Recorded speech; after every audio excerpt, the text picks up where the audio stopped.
Welcome to the Art of Franchise Marketing. Each episode takes a deep dive into the franchise space and explores how the biggest and best brands handle national branding, franchise development, employee recruitment, and localized marketing on a daily basis. This podcast is brought to you by Netsertive, a localized digital marketing partner for franchise networks. Netsertive's Madeleine talked shop with franchise executives to discuss what's working, what's not, and answers the question, what else can you be doing to excel at the art of franchise marketing?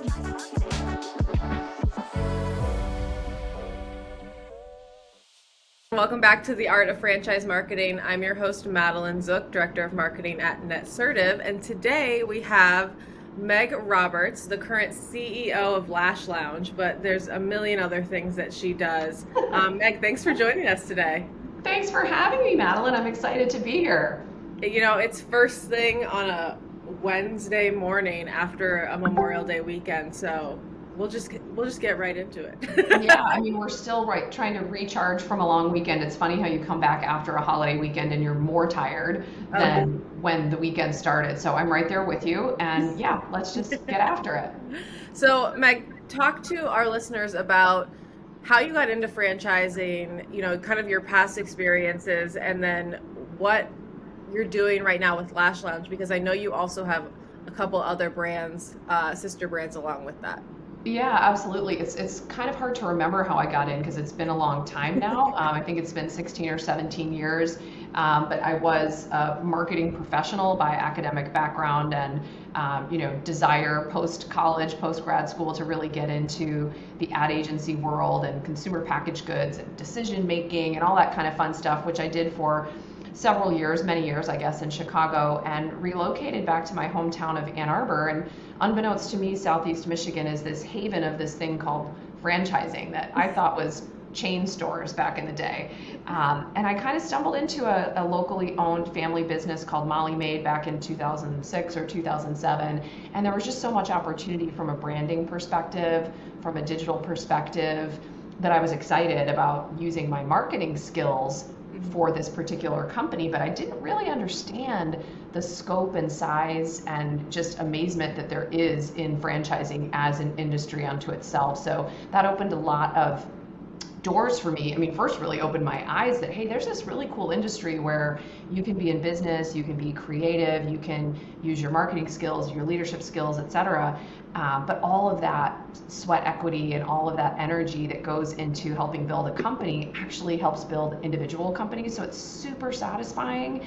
On a personal level, you see the real results of your efforts in human success and family success, and that really got me hooked. And so I've been after this now for 16 years, I guess, plus in the beauty and wellness space for the last 5. And you know, is there anything more fun or exciting than dabbling around in beauty and wellness? I don't think so. So I've been really loving it, leading the Lash Lounge as the CEO and president since 2018. So.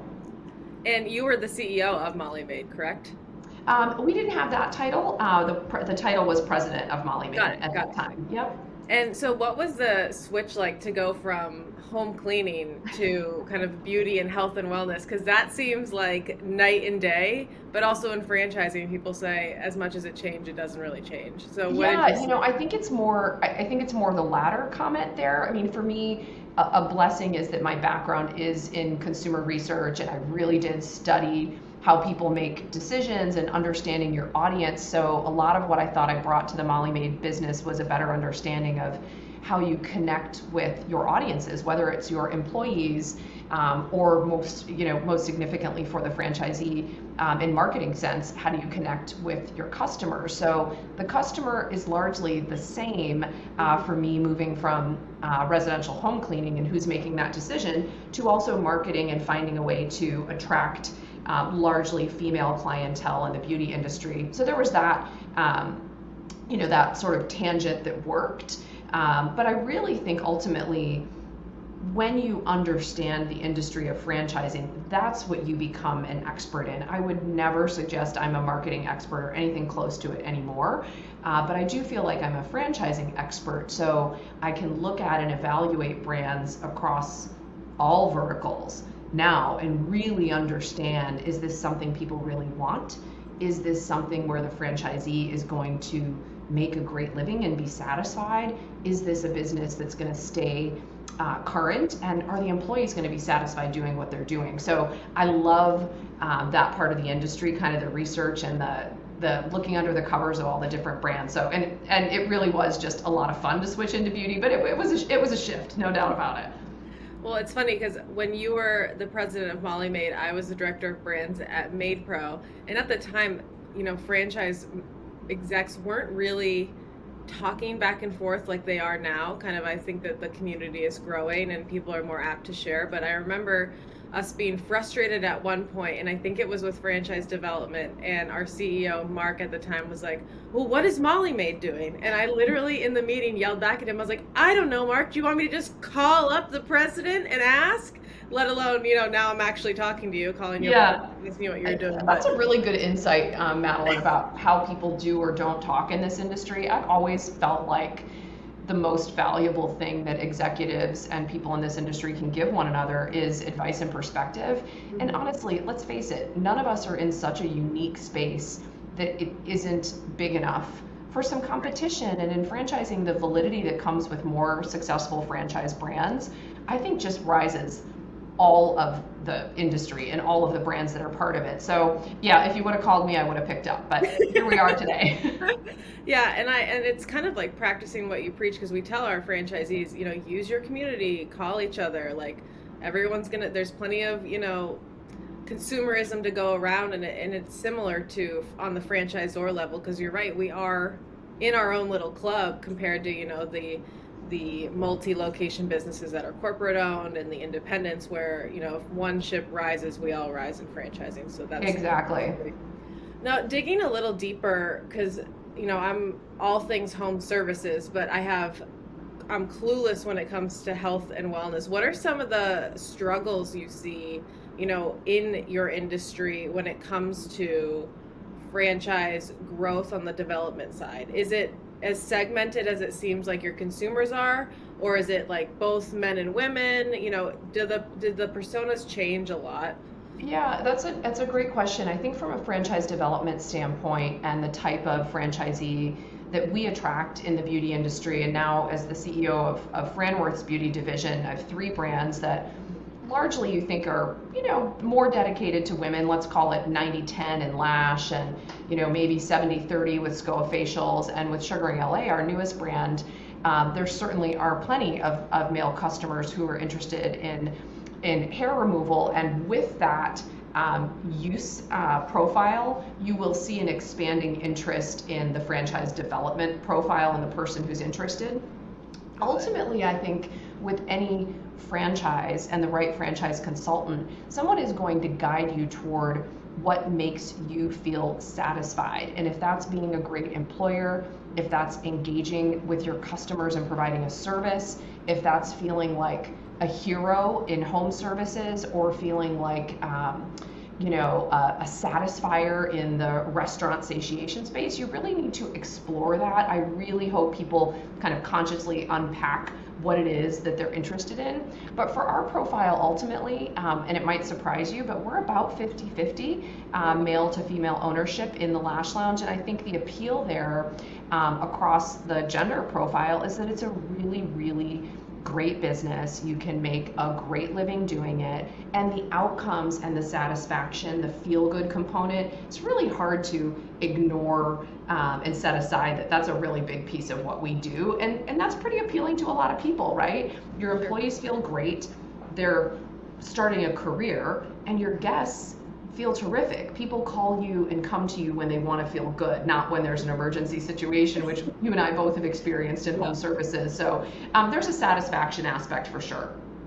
And do you see, it's funny because I talk to a lot of brands that are so not sexy, from generators to, whatever, what have you, but this industry is sexy. But do you find yourself having to speak to, well, is this just a trend? Is this going to be pandemic or recession resistant? Is this going to be around in 10 years?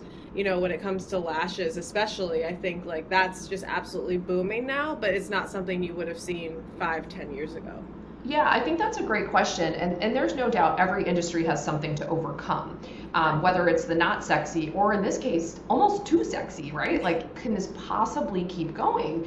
And the truth of the matter is, in beauty, all we see with all of the data, it really doesn't matter which category you're in beauty, whether it's facials or hair removal or makeup or hair extensions or injectables, or in my case, most specifically, lash extensions.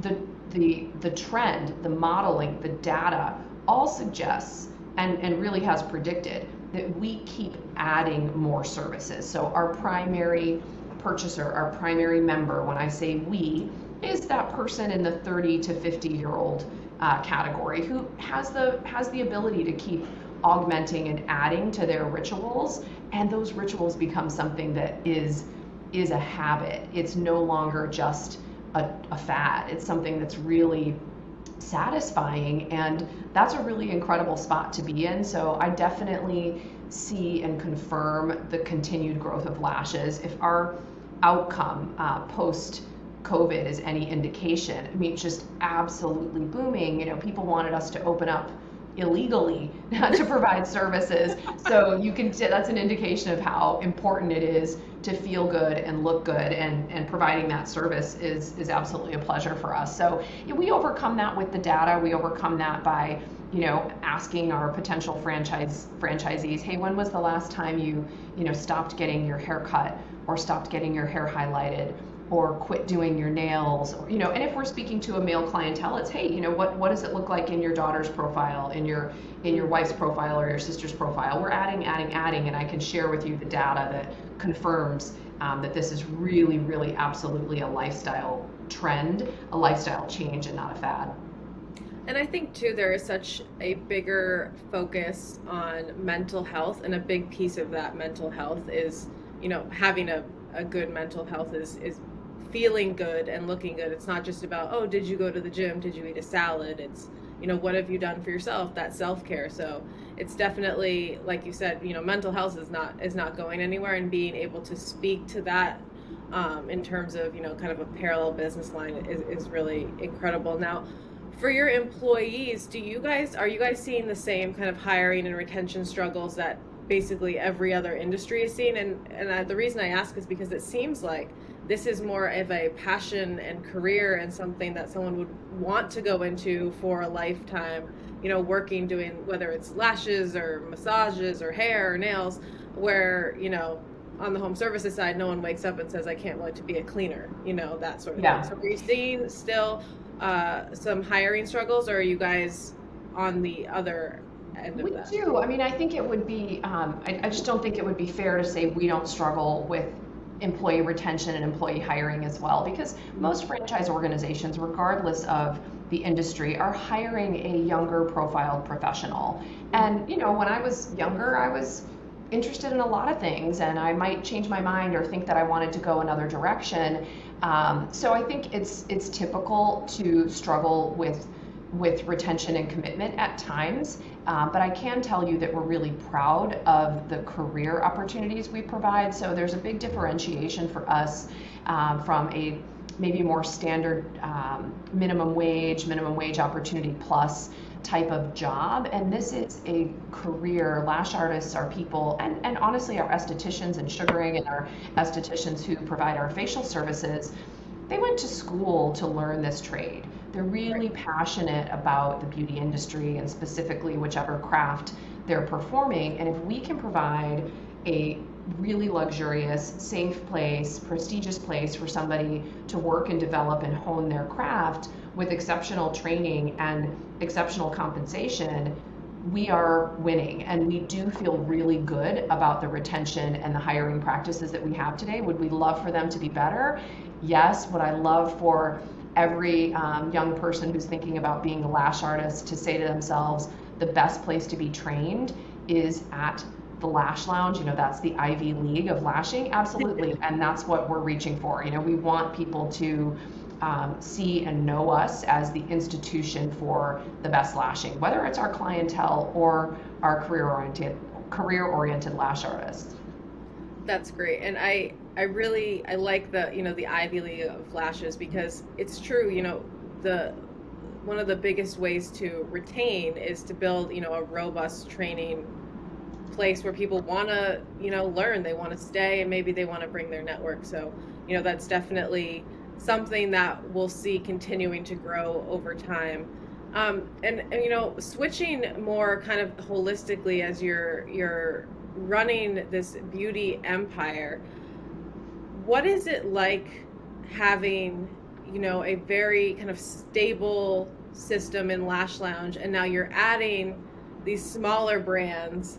What is that like in terms of having to juggle all three? And do you find any struggles between kind of the competition? Because I was in your shoes once, and it was hard for me to switch between, three different brands, two of which were emerging. It was like having twins and then an older sibling. You never know who to give the attention to. Everyone's screaming. What is that kind of like, and how do you approach the growth from the leadership side of that? Yeah, that's a really great question. And, I'm honest to a fault. I think, my dad always says it's your best and worst quality. You're just super honest. I love leadership. I love developing talent. I have been super blessed in the last 15 years to have either hired the right people or inherited the right people, or, just have had talent that is so hungry to be exceptional. And I think that I'm pretty good at creating the avenues for people to realize their success and have those chances to do some really incredible things. So I love that part of what I do, and I think when you're surrounded by incredible talent, you all can do a little bit more. But the reality is, it's tough. And if you're part of an organization that can't make the right investment in personnel to really push and lift those additional brands, to create the right platform or the portfolio, then it's more of an idea than it is a reality. And, I'm not sitting atop some empire. First of all, I would never want to be atop, because then I think people are just coming for you. I am, I'm really proud and honored to be the CEO of the Lash Lounge. I think there is absolutely so much more growth to come within this particular brand, and I'm tenacious about making that happen. I'm also really passionate, and I have the energy to support and help guide these baby brands, Sugaring LA and SCOA, that are going to be absolutely exceptional, and they're going to need more. They're going to need more going forward. There is no such thing as bifurcating yourself or your team or your talent and really thinking that they can deliver exactly the same to 1, 2, 3, 4 audiences if they aren't properly backed up. So I love the concept, Maddie. I love the platform concept, but it really requires the right energy, the right personnel, and the right investment. It won't come true without the right investment in personnel to make it happen. Yeah, I was talking to one of the founders of Horsepower Brands yesterday, and he said something that was so obvious but so well put, where, you're working with a vendor, and a lot of the times, as your system grows, the support gets diluted. And that's not what you want. You're bringing them more business. You want the support should grow exponentially with you. Right. And that's kind of what we see too, as these platform brands grow. It's happening so fast, and the balance between diluting the support that you might give to one brand over another and making the correct investment is a very tricky thing that I think will sit with a lot of people. I think that is so profound and so true. And obviously I know the founder of Horsepower Brands too. He's an exceptionally smart person. Yeah. But you're right. I can find myself switching in my own mind and saying, goodness, why can't my supplier, why can't my agency keep up with me? I just gave them 2 more brands. Well, they didn't hire fast enough. They weren't anticipating it fast enough. And Right. and I'm not a cautious person. I'm not a slow mover, but I'm not a reckless person, because at the end of the day, I'm making promises to franchisees. I'm having the conversation along with the rest of my team to invite someone to participate in our organization, to promise them a certain level of support. And I take that responsibility so seriously and so personally that I have to have the backup to make it come true. But yet I'm expecting something, maybe that isn't fair of my supplier, and that same thing is being expected of me. So I just think sometimes we need to pause and more properly predict and plan for what's really needed, because we definitely tell emerging franchisors, I know you and I work in that category often, we give lots of advice, and sometimes we need to look in the mirror and go, okay, am I taking my own advice? Because we need to take our own advice. We shouldn't just pour it out. We need to make sure we take our own.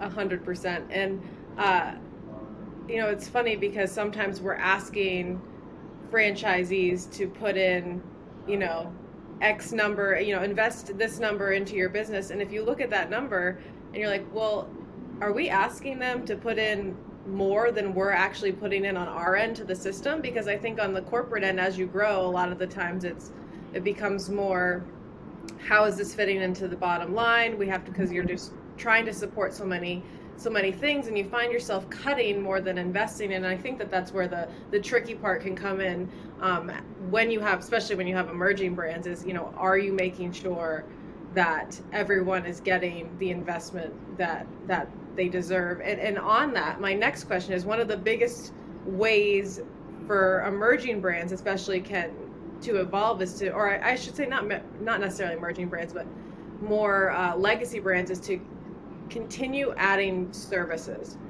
And we see that a lot in home services. I'm sure Neighborly, for instance, has dealt with this, where they have a bunch of brands that might offer overlapped services. Is that something that you're nervous about in the beauty space? Because I don't think right now there's too much crossover, but there definitely is potential for, maybe SCOA to say, well, we're gonna offer lashes too, and that sort of thing. Or are you pretty set on keeping them siloed? I really pretty faithfully believe that the talent set and the greatest desire, it starts with our employees. What do they love doing, and what are they most passionate about? So think of yourself and your workout habits, or think of yourself and your cooking habits. 9 times out of 10, I want to do yoga. Once in a while, I want to take a jog.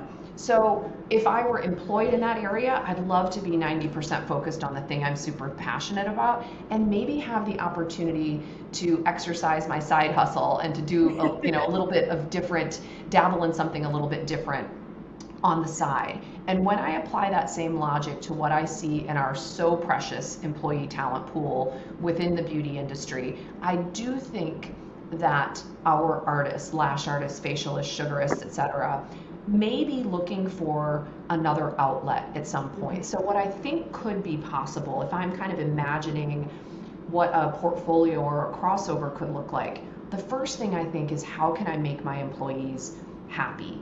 How could they be satisfied in having another opportunity, an easy segue to work one day a week at another one of our brands doing something else that they love? That helps me retain them, that helps me cross-train them. Then I can go way deep in, what could my training look like across all these brands? How can I cross-train? How can I cross-promote within the employee sector? It's natural for us as consumers to want convenience, and maybe I want to get my lashes and my facial done at the same time, but not so much. I think it's more about the experience and the expertise. But if I can believe in a platform, for instance, that has several of these incredible brands whose employees I know were all Ivy League trained, I think as a consumer, I'm more loyal to those 3 or 4 brands, those 3 or 4 services, and therefore the guest is more loyal. So it's this kind of interesting cycle. So I'm not sure if I answered your question directly there. I really like to keep the brands and the services themselves rather isolated, because it keeps the expertise in place. And I don't go to get my nails done and also get my lashes done in the back of a nail salon. But I do love the idea that the young lady who might do my lashes also loves doing facials, and she's over at SCOA, and I'm a part of that community too. I love that. And I've never even thought of it that way, of, keeping the brand siloed, but if, you're growing enough, you can kind of share a talent pool that way. I think that's there's something to be said there for Well, we sure. so often talk about in platform brands, certainly in Neighborly and in your experience as well, hey, can we get our existing franchisees to be interested in buying some of our extension brands? That's great, of course. But do we also think about, can we help our employees feel great about being part of additional brands? And I think if we think about it in the reverse a little bit, we might find ourselves with a much more stable employee network. And that's ultimately what makes these businesses successful. And it's the thing everyone talks about. How do we fix it? How do we fix it? Why don't we think about it differently? Like, think about it entirely differently.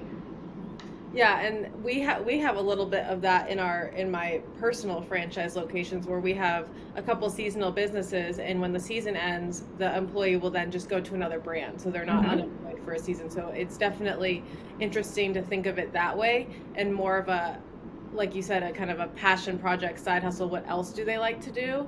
And looking at it from the ground up, starting with your employees, because I think a lot of franchisors think of it either as, what will complement the brands, or what will our franchisees buy, but going all the way down to the employees, I think is super important to think about. I've learned in the beauty industry in the last 5 years, one of the things that resonates the most with me is getting an understanding of the professional who chooses beauty and aesthetics as their passion. And one of the things that I've noticed about, just hundreds of women I've worked with over the last couple of years in our salons, every one of them is really creative and really curious.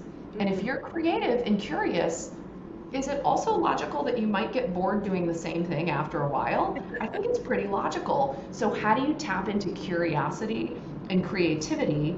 You provide more avenues to be creative and curious, whether it's within that segment or potentially in a different segment right next door, where they can explore and be part of that same network, but not have to abandon some place where they're quite successful.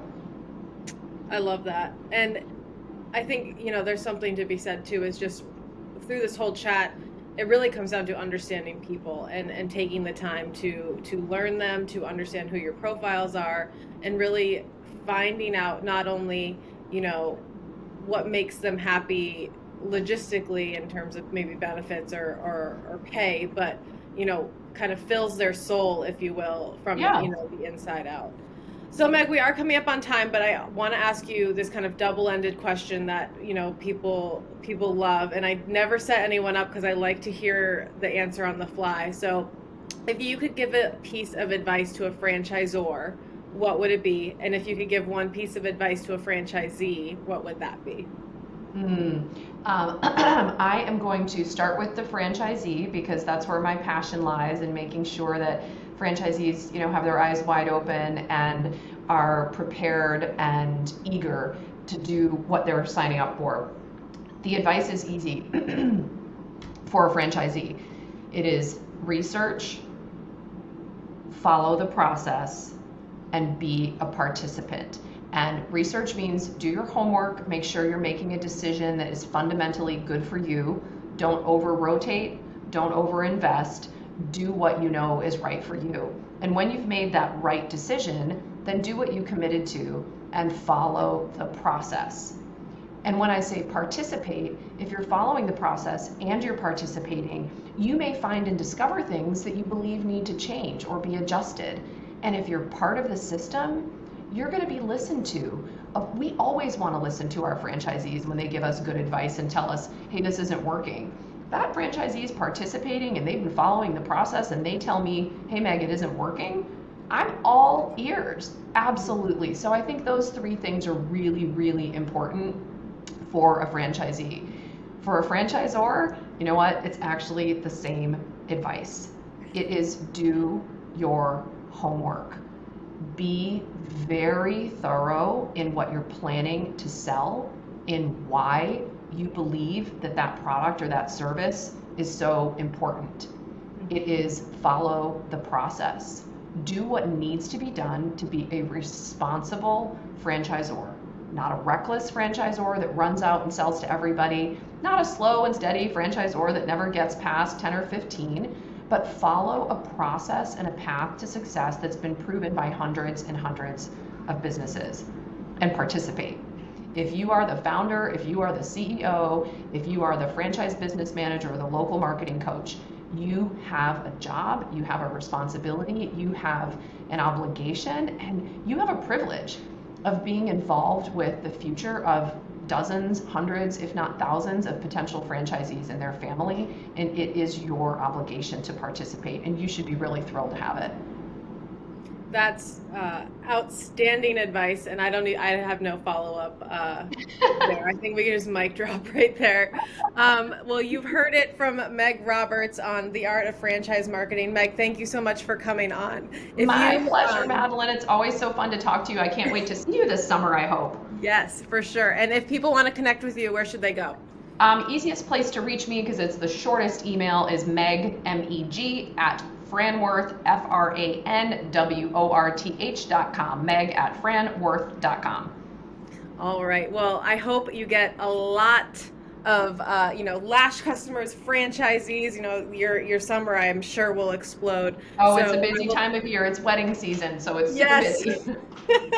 It's funny. I had a dream last night that I was back at my wedding, and I woke up like, what is happening? I'm like, oh yeah, okay, that's done. All right. Well, we'll let you get back to your day. Thanks again, Meg. Thanks again, Madeleine. Thanks for listening to The Art of Franchise Marketing. This show is brought to you by Netsertive. We help franchise brands and multi-location businesses run localized digital marketing at scale. To learn more, visit netsertive.com.